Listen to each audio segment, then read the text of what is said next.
अब चाहे आप कनाडा में स्टूडेंट वीजा पे 1 साल की स्टडी करो, चाहे आप करो 2 या 3 साल की, हो सकता है कि आपको जो वर्क परमिट सिर्फ 1 साल का मिले। और यह भी हो सकता है कि आने वाले टाइम में आपको स्टडी के बाद वर्क परमिट ना मिले। अगर आप कनाडा में स्टूडेंट वीजा पे आने वाले हो तो ये जो अपडेट्स के हिंट्स हैं कनाडा इमिग्रेशन ने दिए, उनके बारे में जानना आपके लिए बहुत ही जरूरी, बेहद जरूरी है। अगर आप ये जानना चाहते हैं कि कनाडा इमिग्रेशन इस वक्त किस तरह के चेंजेस करने को तैयार है स्टूडेंट वीजा को लेके और उसके बाद जो पीजीडब्ल्यूपी मिलता है उसको लेके, तो हमारे साथ देखिए आज की ये वीडियो। जी हां दोस्तों, नमस्कार, आदाब, सत श्री अकाल। मैं हूं जॉनी हंस और लेके हाजिर हूं आज की एक खास वीडियो। जो दोस्त हमारी इस वीडियो को पहली बार देख रहे हैं, मैं अपना इंट्रोडक्शन करवा देता हूं जी। मैं हूं एक पोएट, ब्लॉगर और सीआईसीसी सर्टिफाइड ट्रेन्ड और कनाडा से लाइसेंस्ड इमिग्रेशन कंसल्टेंट। हमारी टीम हेल्प करती है अपने कनाडा में किसी भी तरह का टूरिस्ट वर्क परमिट, पीआर या इमिग्रेशन से रिलेटेड अगर कोई मैटर है तो हमारी टीम उसमें स्पेशलाइज्ड है। और आज की वीडियो में जो टॉपिक है उसके बारे में अगर बात करें तो सबसे इंपॉर्टेंट चीज जो मैं भी बड़ा हैरान हो गया था यार इस वीकेंड जब मुझे साहिल ने ये लिंक भेजा, मैंने पूरा स्टडी की इस लिंक की कि कनाडा इमिग्रेशन प्लान कर रहा है कि आप वर्क परमिट जो है इंटरनेशनल स्टूडेंट्स को कम से कम दिया जाए। यानी अगर आपने 1 साल की स्टडी की है, पहले आपको 1 साल का वर्क परमिट था, अब तो चाहे 2 और 3 साल की भी आप स्टडी करोगे, हो सकता है आपको वर्क परमिट सिर्फ 1 साल का मिले। इनफैक्ट कुछ केसेस में ऐसा भी प्लान किया जा रहा है कि आपको वर्क परमिट नहीं मिलेगा। आप जैसे बताते हो कि हम कनाडा में सिर्फ पढ़ने के लिए आए हैं, तो आप अपनी पढ़ाई करोगे और अपनी कंट्री को वापस जाओगे ताकि आप कि जो इंटरनेशनल स्टूडेंट है वो सिर्फ स्टूडेंट हो। बट हाँ, वो ये कह रहे हैं, वो इसलिए ये सब करने की सोच रहे हैं ताकि जो इंटरनेशनल स्टूडेंट स्किल्ड कैटेगरी में है उनको वर्क परमिट दिया जाए। यानी वर्क परमिट उस हिसाब से दिया जाए जिस कैटेगरी में डिमांड है, यानी IT, health care, construction, trade, ये जो प्रोग्राम्स हैं इनमें जो डिमांड है अगर आप ये सारे प्रोग्राम्स लेते हो तो आपको वर्क परमिट मिलेगा। अगर बिजनेस लेते हो, पुलिस फाउंडेशन लेते हो, एसोसिएट ऑफ आर्ट्स लेते हो, ये जो फर्जी प्रोग्राम कॉलेजेस और यूनिवर्सिटीज ने बना रखे थे ना कनाडा में, अगर आप वो प्रोग्राम लेते हो तो तब आपको वर्क परमिट नहीं मिलेगा।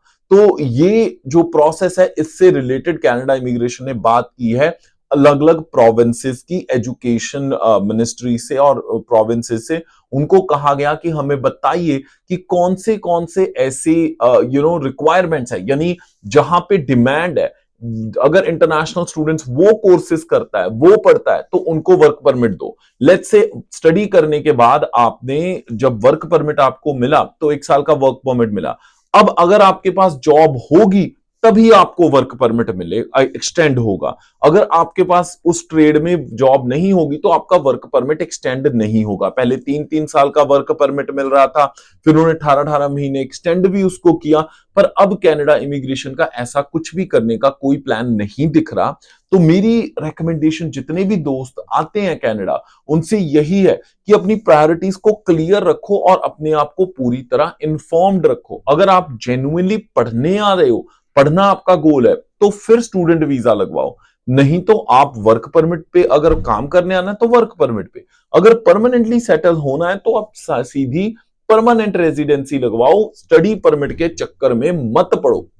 अच्छा, और एक चीज बताता हूं, अनगिनत लोगों की हमारे पास ऐसी कॉल्स रोज आती हैं जो टूरिस्ट वीजा पे आते हैं, वो कहते हैं स्टडी परमिट में कन्वर्ट करना। इस वक्त जो ऑन शोर में स्टडी परमिट हो रहा है वो इतनी फास्ट रिप्लाई नहीं कर रहे पहले तो, और दूसरी चीज जो रिफ्यूजल रेट बहुत आता है। तो अगर आप टूरिस्ट वीजा पे हो तो बेहतर है कि आप वर्क परमिट में ही कन्वर्ट करवा लीजिए या अपनी डायरेक्ट पीआर लगवा दीजिए। जैसे आरएनआईपी प्रोग्राम है, आने वाले टाइम में आरसीआईपी होगा, रूरल रिन्यूअल स्ट्रीम है, अटलांटिक इमिग्रेशन प्रोग्राम है, इन सब में डायरेक्ट पीआर भी होती है, तो आप अपनी डायरेक्ट पीआर लगवा लो। इंडिया में बहुत सारे लोगों को ये कंफ्यूजन होती है कि क्या बिना 777-8 के भी पीआर हो जाती है कनाडा में? बिल्कुल जी हाँ, पीआर हो जाती है। आप अपना सही प्रोग्राम चूज करो। अगर आपके पास पिछले 3 साल में 1 साल का वर्क एक्सपीरियंस है तो इंडिया में बैठे बैठे भी आप पीआर हो सकते हो। पर आज के टॉपिक पे ही अगर रहें तो उस जो वर्क परमिट के रूल्स चेंज कर रहे हैं उनसे अगर आप चाहते हो कि आप अफेक्ट ना हो तो पहले ही आप वो प्रोग्राम चूज कीजिए जिसकी डिमांड है। अगर आप कंफ्यूज्ड हैं कि जो प्रोग्राम आपने चूज किया क्या उसकी डिमांड है, या फिर आप वो प्रोग्राम लेना चाहते हैं जिसकी डिमांड है, तो अभी के अभी आप हमारी टीम को भी कांटेक्ट कर सकते हैं। apply@checkcheckservices.com, apply@checkcheckservices.com।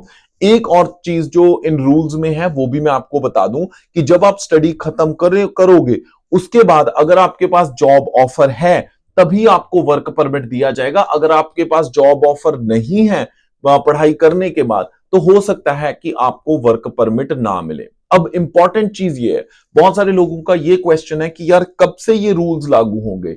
thestar.com पे इन्होंने पूरी इस चीज का दे रखा है वेरवा, बट हां अभी उन्होंने क्राइटेरिया कनाडा इमिग्रेशन ने रिलीज नहीं किया। बट अगर द स्टार पे ये इंफॉर्मेशन आ रही है तो बहुत स्ट्रॉन्ग चांसेस है कि कनाडा इमिग्रेशन इस चीज को जरूर इंप्लीमेंट करेगा। जैसे आप देख रहे हो पिछले 6-8 महीने से कनाडा इमिग्रेशन ने जो भी फर्जी कॉलेज से उनसे वर्क पढ़ाई करने के बाद वर्क परमिट नहीं मिलता, ये ऑलरेडी ऐलान कर दिया है। स्पाउस वीजा को स्ट्रीमलाइन कर दिया है।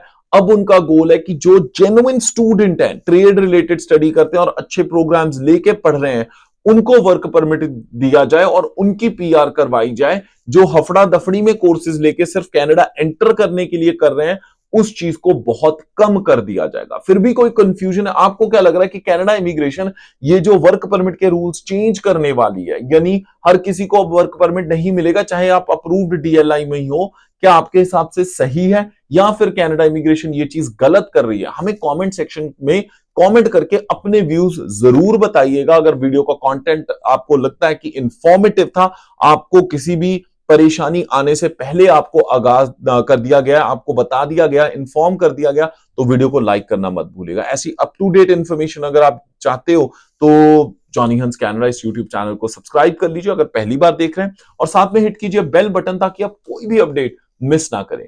इसी के साथ हमारा एंटरटेनमेंट चैनल इंस्पिरेशन रैकेट्स पे आप इंस्पिरेशनल पोइट्री और म्यूजिक कंटेंट एंजॉय कर सकते हैं, और हमारे पॉडकास्ट चैनल ग्लोबल देसी पे आप रियल ग्राउंड रियलिटी कनाडा के लोगों की क्या है और कैसे हमारी देसी फैमिली रहती है कनाडा में, उसके बारे में अगर आपने जेन्युइन थॉट सुनने हैं तो हमारा पॉडकास्ट चैनल है ग्लोबल देसी। दोनों की इंफॉर्मेशन वीडियो के डिस्क्रिप्शन में दे रखी है, आप देख लीजिएगा। इसी के साथ मैं जॉनी हंस फिलहाल लेना इजाजत। हंसते मुस्कुराते रहो जी, रब रखा।